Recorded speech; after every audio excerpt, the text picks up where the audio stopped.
우리에게 주시는 축복과 회복, 치유의 말씀은 욥기 42장 1절에서 6절입니다. 욥기 42장 1절에서 6절 같이 읽도록 하겠습니다. 시작. 욥이 여호와께 대답하여 이르되 주께서는 못하실 일이 없사오며 무슨 계획이든지 못 이루실 것이 없는 줄 아오니 무지한 말로 이치를 가리는 자가 누구니까? 나는 깨닫지도 못할 일을 말하였고 스스로 알 수도 없고 헤아리기도 어려운 일을 말하였나이다. 내가 말하겠사오니 주는 들으시고 내가 주께 묻겠사오니 주여 내게 알게 하옵소서. 내가 주께 대하여 귀로 듣기만 하였사오나 이제는 눈으로 주를 배움나이다. 그러므로 내가 스스로 거둬들이고 티끌과 제 가운데서 회개하나이다. 아멘. 오늘 말씀의 주제와 연관된 찬양을 잘 들었습니다. 오늘 말씀의 제목이 고난을 뛰어넘는 은혜. 고난을 뛰어넘는 은혜. 1995년 6월 29일 5시 50분경 서울 서초동 삼풍백화점 붕괴 사고가 있었습니다. 저는 그때 바로 100m 가까이에서 살고 있었죠. 그리고 사고가 나서 10분 만에 현장에 도착을 했습니다. 참 엄청난 사건이었죠. 눈앞에서 좀 상상할 수 없는 건물 하나가 없어진 겁니다. 그때 제가 섬겼던 사랑의 교회 성도들도 14명이 세상을 떠났습니다. 우리는 2001년 9.11 미국 뉴욕 센터 무역센터 빌딩이 테러 사건으로 102분 만에 저 쌍둥이 2개 빌딩이 무너지고 5천여 명의 사상자가 생겨나는 것을 방송을 통해 똑똑하게 목격했습니다. 그리고 2023년 10월 7일 이스라엘과 하마스 간의 전쟁은 팔레스타인 하마스 일방적인 기습 공격으로 이스라엘 사람들 1,300명이 넘는 사람이 무참히 한순간에 죽고, 그리고 이로 인해서 또 이스라엘은 팔레스타인 하마스를 공격해서 12,000명이 넘는 사망자가 발생했고 지금도 그 전쟁은 계속되고 있습니다. 자, 우리는 이러한 때로는 이해할 수 없는 재난, 테러, 전쟁 또는 일본의 쓰나미와 같은 천재지변, 과연 이럴 때에 누구의 책임인가? 과연 누구에게 고통의 화살, 비난의 화살을 쏘아댈 수 있겠는가라는 것입니다. 미국은 9.11 테러 당시 부시 대통령이 국가적으로 하나님께 기도하자고 모든 국민들에게 요청을 했습니다.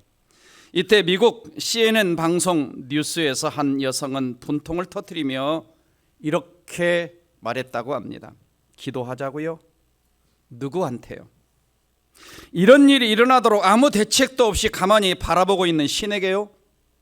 난 절대로 기도하지 않겠어요. 그런데 아이러니하게도 이 테러 공격이 있은 지 일주일 동안 미국 역사상 가장 많은 공적인 기도들이 드려졌다고 합니다. 교회마다 사람들은 차고 넘쳤다고 합니다. 그런데 사람들은 기도하면서도 마음에 끈질기게 괴롭히는 질문이 뭐였냐? 어떻게 이런 끔찍한 일이 무고한 사람들에게 일어나도록 사랑의 하나님이 그냥 두고 보고만 계실 수가 있느냐라고 하는 것입니다. 테러가 일어난 며칠 후에 워싱턴의 한 예배당에서 빌리그레한 목사님이 이렇게 설교를 했습니다. 우리는 이러한 사건들을 어떻게 이해해야만 하는 것일까요? 하나님은 왜 이렇게 악한 일들이 일어나도록 내버려 두신 것일까요? 아마 여러분은 지금 머릿속에 이러한 질문들로 가득 차 있을 것입니다. 어쩌면 하나님을 향해 분노하고 계시는 분도 있을지 모르겠군요. 하지만 하나님은 이러한 당신의 감정들을 모두 이해하고 계심을 말씀드리고 싶습니다. 우리는 텔레비전에서나 라디오에서 우리로 하여금 눈물 짓고 분노하게 만드는 사건들을 너무나도 많이 보고 들어왔습니다. 그러나 인생의 가장 어두운 시점에서도 하나님은 우리가 신뢰할 수 있는 분입니다. 바로 이 빌리그레한 목사님의 마지막 말, 인생의 가장 어두운 시점에서도 하나님은 우리가 신뢰할 수 있는 분입니다. 아멘이 되십니까? 그런데 아멘이 안 되는 사람이 훨씬 많았을 것입니다.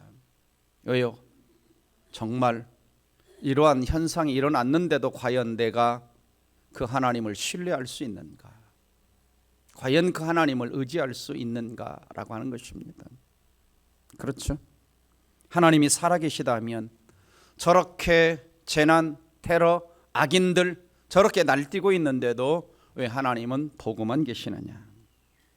아마 그 누구도 이러한 여러 가지 질문들에 대해서 시원하게 답할 수 있는 인간은 아무도 없습니다. 다음과 같은 말이 있죠. 어느 인생이나 비 오는 날은 있다. 어느 인생이나. 비를 안 맞아본 인생이 있습니까? 어느 인생이나. 무슨 말입니까? 이 땅을 살아가는 동안 누구나 고통을 피할 수 없다는 것입니다. 믿음이 좋은 사람이나 믿음이 안 좋은 사람이나 고통과 슬픔에서 면제받을 인생은 아무도 없다는 것이죠. 오늘 본문에 나타나는 주인공 욥, 얼마나 경건한 사람입니까? 얼마나 하나님을 잘 믿는 사람입니까? 그럼에도 불구하고 욥의 인생에 고통은 피해가지 않았습니다. 고통이 찾아왔고 한순간 동방의 부자가 가난뱅이가 되었고 그렇게 다복했던 사랑하는 10명의 자녀들을 한순간에 잃었고 그렇게 건강하던 몸이 온몸에 악창이 나서 기왓장으로 자기 몸을 긁어야만 하는 고통의 나락 속에 욥은 떨어졌습니다. 이 상황이 되면 과연 어떤 생각이 들까요? 자, 가장 경건한 사람에게도 고통이 찾아올 수 있다는 것입니다. 욥은 이런 고백을 하죠. 욥기 5장 7절에서 사람은 고생을 위하여 났으니 불꽃이 위로 날아가는 것 같으니라. 욥기 14장 1절 여인에게서 태어난 사람은 생애가 짧고 걱정이 가득하며. 욥은 이렇게 말하죠. 사람들 고생을 위해서 태어난 것 같다. 사람들 걱정이 가득한 것 같다. 이렇게 우리에게 말합니다.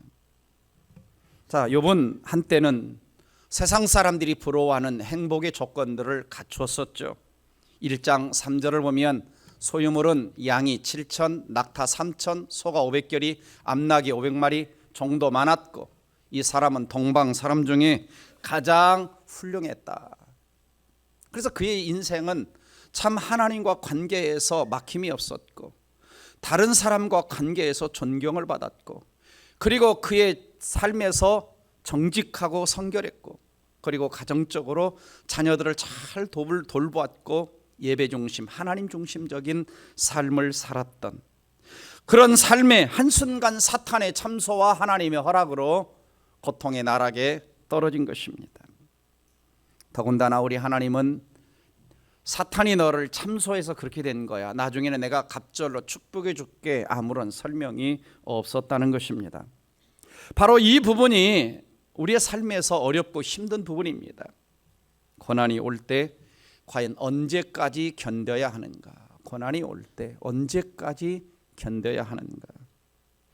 하나님이 침묵하시는 것도 참 힘들지만 때로는 고난이 오면 사람들이 다 외면하는, 욥의 주변에 사람들이 다 떠나가고 3명의 친구가 찾아와서 위로한다고 말을 하지만 정죄하고 있고 마치 홀로 외딴 섬 같은 이러한 고독을 느끼게 되죠.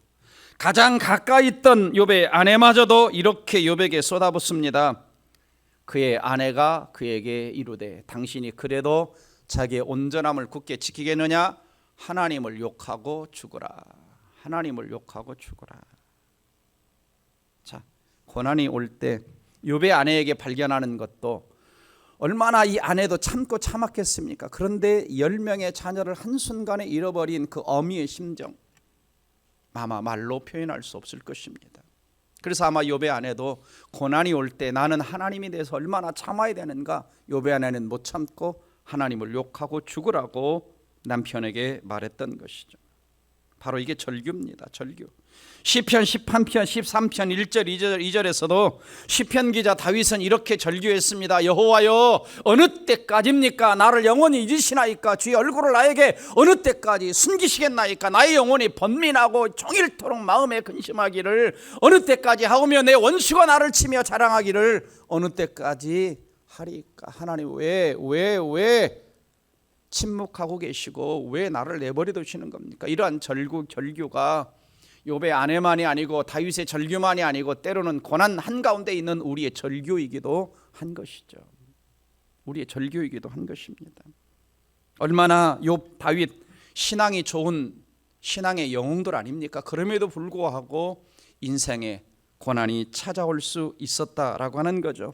그래서 예수님께서는 요한복음 16장 33절에서 이렇게 말씀하십니다. 세상에서는 너희가 환난을 당하나, 세상에서는 너희가 환난을 당하나. 그러니까 이 땅은 환난이 있다는 겁니다. 고통이 있다는 거예요. 환난을 당하나. 그렇죠. 세상에 있는 그리스도인들도 환난을 당할 수 있다는 것입니다. 중요한 것은 뭐냐? 이 환난, 고난, 고통의 때에 태도입니다. 우리의 반응. 우리는 한 사람의 하나님을 믿는 크리스찬으로서, 예수 믿는 성도로서 어떤 반응, 어떤 태도를 취할 것인가가 중요하죠. 제가 지난 금요일에도 말씀을 드린 적이 있습니다. 금요일에도 우리가 고난을 당할 때 내 고난의 종류가 얼마나 크냐 적냐라고 하는 것보다 과연 고난의 때에 누구에게 가까이 다가가느냐, 누구에게 가까이 다가가느냐, 하나님께 가까이 다가가느냐. 하나님 백성들은 반응이 중요합니다. 자, 왜 그러면 인간에게 고난이 찾아올까? 물론 답을 다 제시할 수는 없습니다. 그러나 성경적으로 몇 가지 이유를 찾아보면 첫 번째, 사탄 마귀가 고난을 가져다 줍니다. 욥기 1장 12절을 보면 여호와께서 사탄에게 이르시되 내가 그의 소유물을 다 내 손에 맡기노라 그럽니다. 사탄이 와서 소유물을 그리고 자녀들을 죽게 만들었습니다. 몸에 악창이 나게 만들었어요.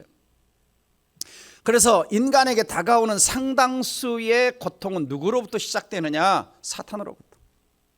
에덴 동산에서 아담과 하와가 쫓겨난 것도 사탄에게 속아서 선악과를 따먹었고, 그리고 노동을 하고 땀을 흘려야 먹을 수 있게 된 것도 남자들이, 그리고 여인이 잉태 고통을 얻게 된 것도 사탄에게 속아서, 그리고 귀신 들림에 다 모든 사람들은 귀신 들림 있죠. 다 뭡니까? 다 악령의 역사죠. 귀신의 역사입니다. 그래서 신약 성경을 보면은 귀신 들림에 대한 축사에 대한 이야기가 대단히 많이 나오죠. 많은 사람을 괴롭히는 것이 누구냐? 악령, 사탄, 귀신의 역사라는 것입니다. 두 번째는 죄와 불순종으로 인한 고난이 있습니다. 시편 119편 67절에 고난당하기 전에 내가 그릇 행하였더니, 고난당하기 전엔 막 내 맘대로 살다가 이제는 주의 말씀을 지킵니다.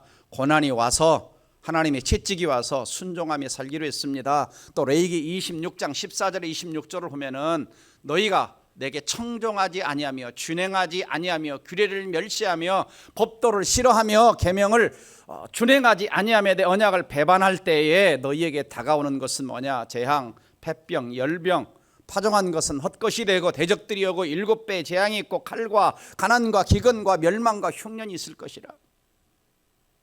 그러니까 우리 삶의 상당수의 재난과 어려움이 뭐로 찾아올 수 있느냐? 죄의 대가로, 불순종의 대가로 올 수 있다라고 하는 거죠.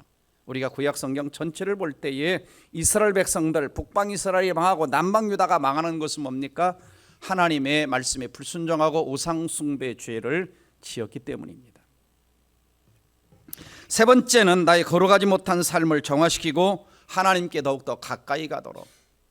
그래서 6절 보면 그러므로 내가 스스로 거둬들이고 티끌과 재 가운데서 욥이 회개한다라는 고백을 하고 있습니다. 막 하나님 앞에 막 함부로 말을 내뱉었던 것, 하나님 앞에 함부로 불평했던 것, 이걸 다 회개하고 있죠.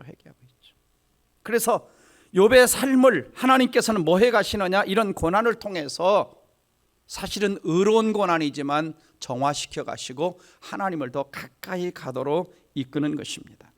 그래서 하나님께서는 고난을 통해서 우리에게 좀 더 아름다운 믿음, 하나님을 더욱더 가까이 가는 기회를 허락하시는 거죠. 네 번째는 내 믿음이 진짠가 가짠가 시험을 해서 순금 같은 믿음으로 성장하도록.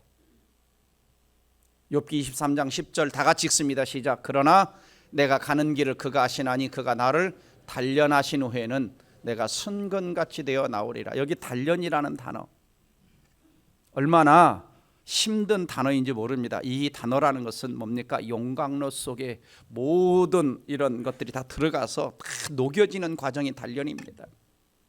용광로 속에 들어가서 불 속에 들어가서 뜨겁게 달궈지는 이게 뭡니까? 이게 단련이죠. 얼마나 어려워요. 죽을 것 같은, 숨도 못 쉴 것 같은. 아마 종종 우리는 주변에서 자살하는 분들을 생각해 봅니다. 얼마나 숨이 넘어갈 것 같았으면, 얼마나 견디기 어려웠으면 자살을 할까, 뛰어내릴까. 그러죠. 얼마 전에도 어떤 부모가 부채가 너무 많아서 갚을 길은 막막하고 또 자기들만 먼저 죽으면 또 남은 자녀 셋이 어떻게 이것을 견디고 살아갈까. 그래서 먼저 자녀 셋을 죽이고 자기들도 죽고. 얼마나 견디기 어려웠으면. 그러나 하나님은 종종 하나님의 백성들을 고난을 통해서 연단해 가시는 겁니다. 그래서 용광로 속에 들어가면은 불순물들이 다 제거되면서 남는 것이 뭐냐? 금과 은이 남겠죠. 금과 은이 남겠죠. 그래서 하나님은 연단하시는 거죠. 그래서 히브리서 기자는 이렇게 말합니다. 히브리서 12장 11절에 무릇 징계가 당신은 즐거 보이지 않고 슬퍼 보이나. 징계는 고난이 따르죠. 그 후에 그로 말미암아 연단받은 자들은 징계를 연단이라고 하죠. 아까 시련입니다. 그와 평강의 열매를 맺는다. 중요한 게 뭐냐면 우리가 고난이 올 때 고난만 받고 끝나면은 그러한 인생은 정말 바보 같은 인생을 사는 겁니다. 어리석은 인생을 사는 겁니다. 반드시 하나님 백성들은 고난을 통해서 희생자가 아니라 배우는 자가 되어야 되고, 고난을 통해서 고난 자체로 고생만 받고 끝나는 것이 아니라 하나님을 만나는 자가 되어야 되는 거죠. 그래서 베드로전서 1장 7절에서 이렇게 말합니다. 같이 읽습니다. 시작. 너희 믿음의 확실함은 불로 연단하여도 없어질 금보다 더 귀하여 예수 그리스도께서 나타나실 때에 칭찬과 영광과 존귀를 얻게 할 것이니라. 금 같은 믿음으로 만들기 위해서, 그리고 장차 주님 앞에 섰을 때에 부끄러움을 당하는 것이 아니라 칭찬과 존귀와 영광을 얻도록 하기 위해서 때로는 우리를 연단하신다, 단련하신다. 마지막 다섯 번째는 다른 사람들을 돌볼 수 있는 사람으로 준비시키려고. 그래서 고린도서 1장 6절을 보면은 우리가 환난을 당하는 것도 너희가 위로와 구원을 받게 하려는 것이요, 우리가 위로를 받는 것도 너희가 위로를 받게 하려는 것이니. 그러니까 바울은 자신이 환난 받는 것이 고린도 교회 성도들을 구원하고 위로하는 것이다. 그래서 종종 수많은 사역자들 가운데 이 고난을 겪으면서 그 자기가 겪었던 그 고난을 다른 사람을 그 돕는 하나님이 도구로 사용하시는 때가 굉장히 많습니다. 저 같은 경우도 허리 아파서 1년을 거의 사역을 못했고 5년 동안 거의 걷지를 제대로 못했고, 하나님은 그 과정을 통해서 그 이후에 치유의 은혜를 주시고 많은 허리 아픈 사람들을 돕는 은혜를 하나님이 주고 계시는 것을 볼 수가 있습니다. 그래서 옥하는 목사님께서는 뭐라고 말씀하시느냐, 그분이 쓰신 책 제목이 고통에는 뜻이 있다. 하나님 백성들이 겪는 고통에는 아무런 의미가 없는 것이 아니라 고통에는 하나님이 감추어 두신 그 뜻이 있다. 이것을 이제 옥하는 목사님 뭐라고 말하느냐, 변장된 축복이다. 변장된 축복이다. 겉으로 봤을 때는 너무 고통인데 그 속에는 축복이, 하나님의 은혜가 감추어져 있다라고 하는 것입니다. 그러므로 항상 예수 믿는 사람에게는 두 가지 은혜가 항상 흐르고 있습니다. 첫 번째 어떤 은혜냐? 구원의 은혜입니다. 나 같은 죄인을 구원하신 그 은혜는 내가 구원받는 순간부터 저 천국 갈 때까지 이 구원에는 계속해서 흐르는 것이고, 또 하나 하나님 백성들에게 주신 은혜는 뭐냐? 때문의 은혜예요. 때문의 은혜. 때문에 은혜라는 것은 뭐냐면은 어떤 내가 고난받은 것 때문에, 어려움을 겪은 것 때문에, 상처받은 것 때문에, 아픈 것 때문에, 어려운 것 때문에 더 큰 하나님의 은혜가 임한다는 것입니다. 그래서 우리가 구원받을 때도 에베소 2장 8절의 말씀처럼 너희가 그 은혜를 인하여 믿음으로 말미암아 구원을 받았으니, 구원도 은혜로 받습니다. 구원도 은혜를 받아요. 그런데 구원만 은혜를 받는 것이 아니라 구원 이후에도 하나님은 다양한 때문에 은혜를 우리에게 베풀어 주시죠. 그래서 우리가 성경을 보면 모자란 것이 은혜고 배고픔이 은혜고 육체의 가시가 은혜다 이렇게 말합니다. 그렇죠. 가나 혼인 잔치에서 포도주가 모자랐는데 모자란 것이 주님의 최초의 물을 포도주로 만드는 기적을, 그리고 가장 최상급 포도주를 맛보는 은혜를 경험하게 되죠. 베세다 들녘에서 배고픈 그 군중들은 주님의 능력으로 오병이어의 기적을 체험하고, 바울은 육체의 가시가 있을 때에 3번 없어지기를 하나님 앞에 기도했지만 하나님은 내 은혜가 내게 족하도다라고 말씀하셨습니다.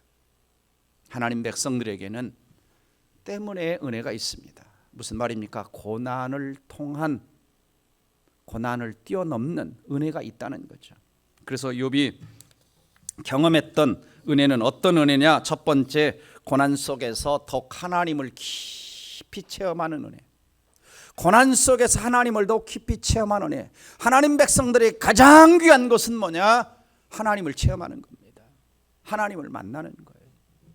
2절 보면은 주께서 못하실 일이 없사오며 그럽니다. 전능하시다는 거죠.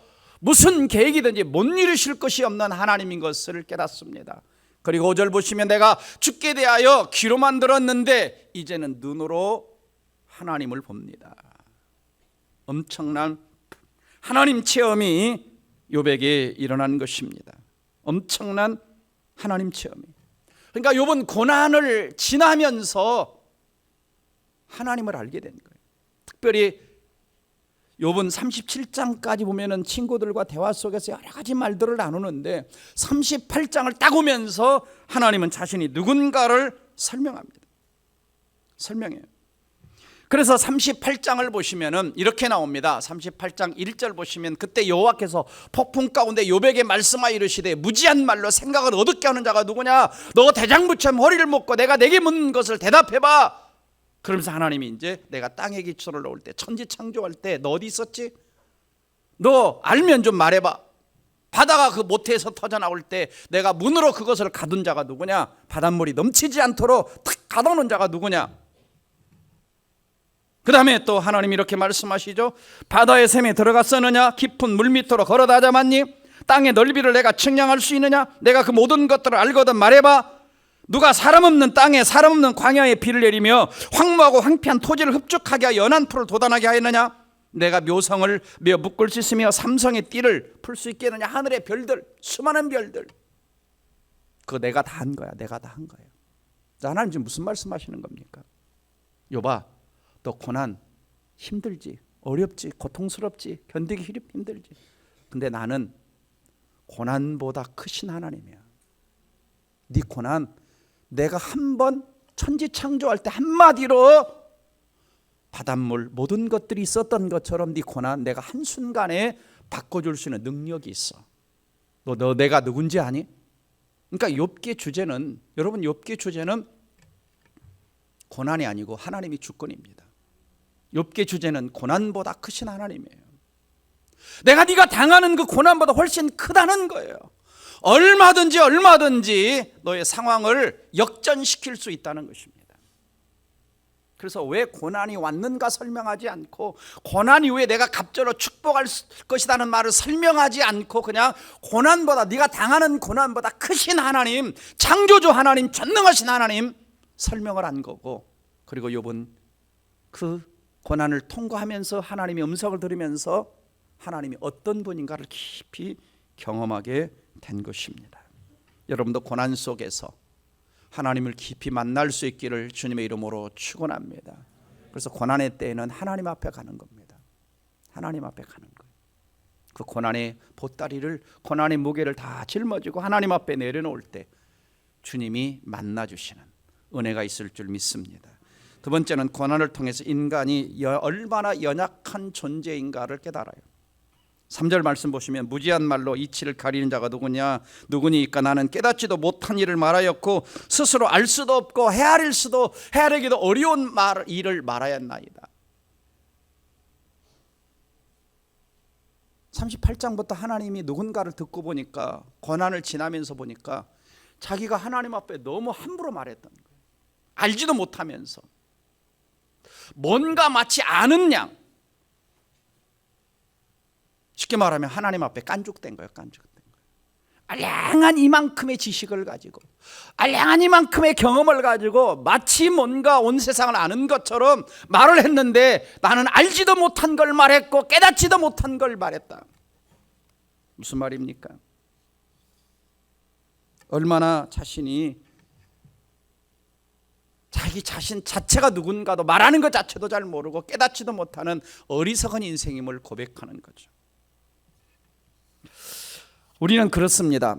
고난당하기 전에는요, 내가 꽤 잘 나가는 사람 같고 꽤 뭔가 가진 사람 같고 꽤 뭔가 좀 대단한 위치에 있는 것 같은 어깨가 으쓱으쓱합니다. 근데 진정한 고난 앞에 직면하면, 또 내가 해결할 수 없는 어떤 고통 앞에 직면하면 인간이 아무것도 아니라는 걸 깨닫습니다. 제가 허리가 아파서 1년 동안 누워있을 때, 참 이 허리, 이거 신경 하나 누르고 있다고 이거 하나 때문에 아무것도 못하고 사람 참 별거 아니네. 참 별거 아니네. 그렇죠? 여러분 어떠세요? 여러분 대단하시죠? 그렇게 생각 안 하십니까? 네, 대단한. 그러니까 우리는 중요한 것이 뭐냐? 고난을 통해서 내가 얼마나 연약한 존재인가를 깨닫는 거예요. 하나님이 내 고난보다 크다는 걸 깨닫는 거예요. 그래서 기독교 변증가인 C.S. 루이스는 이런 이야기를 했어요. 늦은 나이까지 C.S. 루이스가 독신으로 살았습니다. 그러다가 자기 마음에 딱 드는 조이라는 여인을 만나서 늦게 결혼을 했어요. 그런데 얼마 살지 못했는데 이 여인이 암으로 세상을 떠납니다. 마음에 너무 슬픔이 컸어요. 그래서 그 책 제목이 뭐예요? 헤아려본 슬픔이에요. 헤아려본 슬픔. 네. 그러니까 슬픔이 얼마나 큰가를 세본 거예요. 슬픔이. 그리고는 나중에 깨닫습니다. 처음에 나는 슬픔에 가려서 하나님을 보지 못했지만 결국은 고난보다 슬픔보다 더 크신 하나님을 만나게 되었다. 아까 우리 성가대에서 찬양을 불렀죠. 왜 나만 겪는 고난이냐고. 왜 나만 겪는 고난이냐고. 그런데 다시 헤아려 보니까 고난의 뒤편에 하나님이 주신 축복이 있더라는 것입니다. 그게 찬양 아닙니까? 바로 이게 하나님 백성들에게 준비된 고난을 뛰어넘는 은혜인 것이죠. 고난 앞에서 내가 아무것도 아니다라는 것을 깨닫는 것입니다. 깨닫는 거예요. 그래서 사실은 의외로 천문학자들, 의외로 의사들, 의외로 뭔가 세상에 어떤 뭔가를 많이 공부했다고 하는 사람들이 예수를 믿습니다. 예수를 믿어요. 제가 전에 사랑의 교회에서 제자훈련, 사역훈련 이렇게 했던 그 남성들, 제가 보면은 그렇습니다. 18명 그룹 안에 고등법원 판사, 변호사 2사람, 치과의사 2사람, 또 시계회사 회장, 외국계 회사 사장, 대표, 이런 사람들, 사회적 지위들이 있죠. 똑똑하죠. 변호사죠. 근데 이분들이 왜 예수 믿을까라는 생각을 여러 번 했어요. 왜요? 세상에 알 수 없고 줄 수 없는 뭔가가 예수 안에서 발견했기 때문에, 내가 가졌던 어떤 지식이나 내가 가졌던 어떤 지위나 명상에 이런 것들이 하나님 앞에서는 아무것도 아니라고 하는 것을 깨달았기 때문에 그 전능하신 하나님 앞에 무릎을 꿇은 것입니다.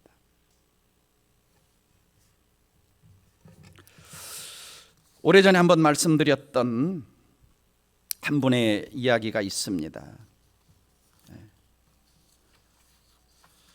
그분은 초등학교 6학년 때 예수를 잘 믿는 아이였는데 초등학교 6학년 때 병이 나타났어요. 그리고 이게 언제까지 가느냐? 6학년 때 나타난 질병이 대학 졸업할 때까지. 그 고통의 세월이 너무 길었습니다.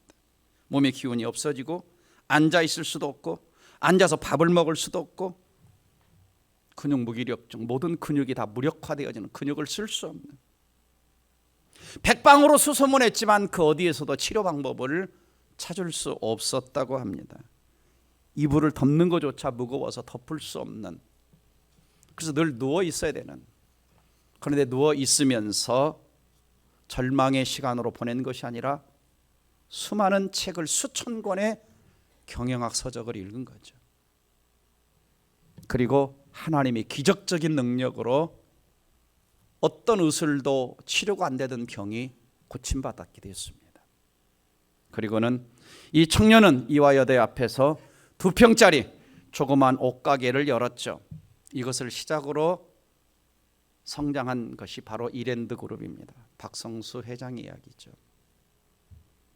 오늘날 좀 욕도 얻어먹고 있습니다마는 재계서열 46위가 되었고 공적 자산이 10.7조가 됐습니다. 500만 원 빌려가지고 이대 뒷골목에서 시작한 아주 어려운 보세 옷가게가 지금은 수십 개의 계열사를 거느리고 있죠. 이분에게 묻습니다. 사람들이 와서, 기자들이 와서 성공의 비결을 물으면 똑같은 대답을 합니다. 나를 절망에 빠뜨리게 했던 그 무서운 병이 나의 성공 비결이다.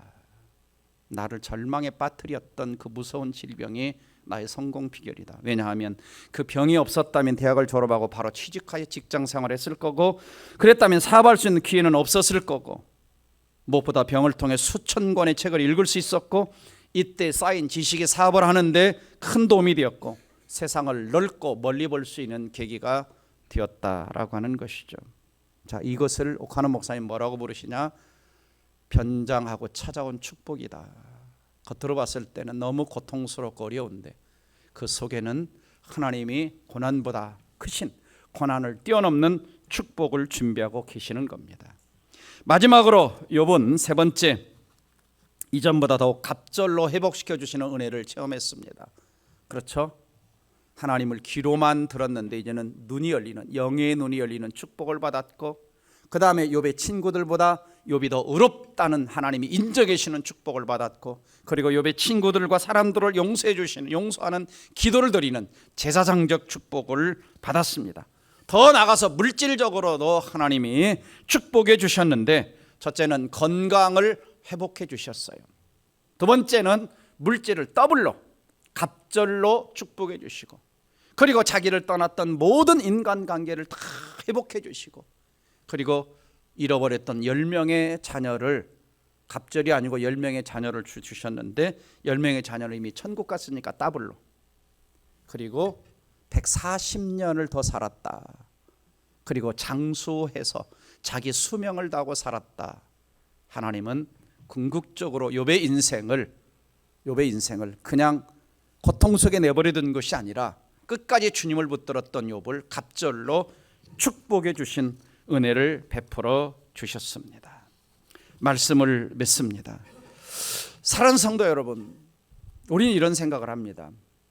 내가 지금 정말 너무 어려워. 그러면 하나님이 날 사랑하지 않는 것인가? 반대로 내가 너무 잘 나가, 사업도 잘 돼, 자녀도 잘 돼, 하나님 정말 날 진짜 이거 사랑하셔서 그러는 건가? 우리는 자꾸 어떤 우리의 환경을, 내가 잘 못 나갈 때는 하나님이 날 더 안 사랑하는 것 같고, 내가 잘 나갈 때는 하나님이 날 사랑하는 것 같고, 아닙니다. 하나님은 잘 나갈 때나 잘 안 나갈 때나 언제나 우리를 변함없이 사랑하심을 믿으시기를 주의 이름으로 축원합니다. 내 마음이 흔들리는 거지. 그래서 로마서 8장 35절에서 39절을 같이 읽어봅니다. 시작. 누가 우리를 그리스도의 사랑에서 끊으리요? 환난이나 곤고나 박해나 기근이나 적신이나 위험이나 칼이라. 기록된 바 우리가 종일 주를 위하여 죽임을 당하게 되며 도살할 양과 같이 여김을 받았나이다 함과 같으니라. 그러나 이 모든 일에 우리를 사랑하시는 이로 말미암아 우리가 넉넉히 이기느니라. 내가 확신하노니 사망이나 생명이나 천사들이나 권세자들이나 현재일이나 장래일이나 능력이나 높음이나 깊음이나 다른 어떤 피조물이라도 우리를 그리스도의 사랑에서 끊을 수 없으리라. 아멘. 우리가 기억할 것은 그겁니다. 여러분, 하나님이 주권자임을 믿으십니까? 하나님 모든 것 통치하고 계심을 믿으십니까? 그렇다면 모든 것들은 하나님의 손을 거치지 않고 일어나는 일은 없습니다.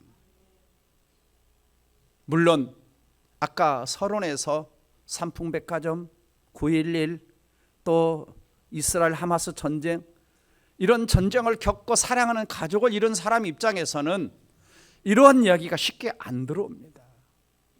그럼에도 불구하고 여전히 하나님이 우리를 향한 사랑의 끈은 놓지 않았다는 것을 믿으시기를 주의 이름으로 축원합니다.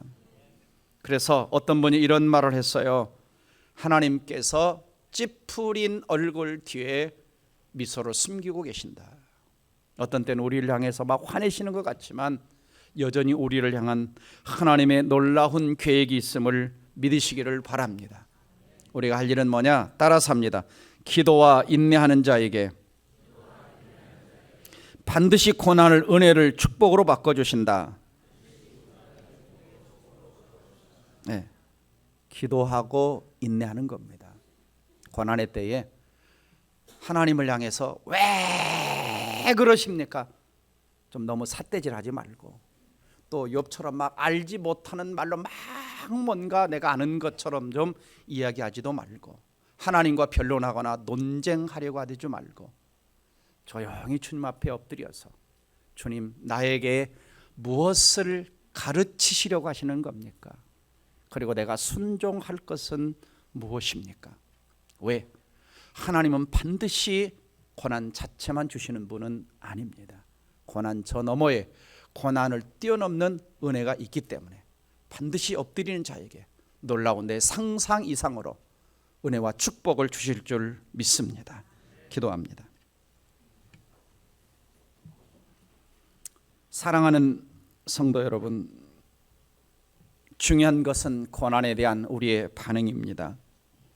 신뢰할 거냐, 불신할 것이냐, 사랑할 거냐, 증오할 거냐, 소망을 가질 것이냐, 절망할 것이냐. 하나님이 우리가 걸어가는 그 길목에 고난을 허락하신 이유는 우리를 넘어뜨리고 우리를 파괴하는 것이 아니라 우리에게 은혜를 주시려는 것이요, 우리에게 유익을 주시려는 것이요, 우리에게 축복을 맛보게 하는 것이요, 하나님을 더 깊이 체험하게 하시려는 것입니다. 항상 시련의 뒤편에는 하나님이 주신 고난을 뛰어넘는 은혜가 있음을 믿으시기를 바랍니다. 하나님, 현재 내가 당하는 이 고난 믿음으로, 기도함으로, 인내함으로 잘 이기게 하시고 고난의 뒤편에 있는 놀라운 하나님의 은혜를 맛보는 크리스찬 성도가 되게 해달라고 말씀 붙들과 함께 통성으로 기도합니다. 다 같이 기도하겠습니다.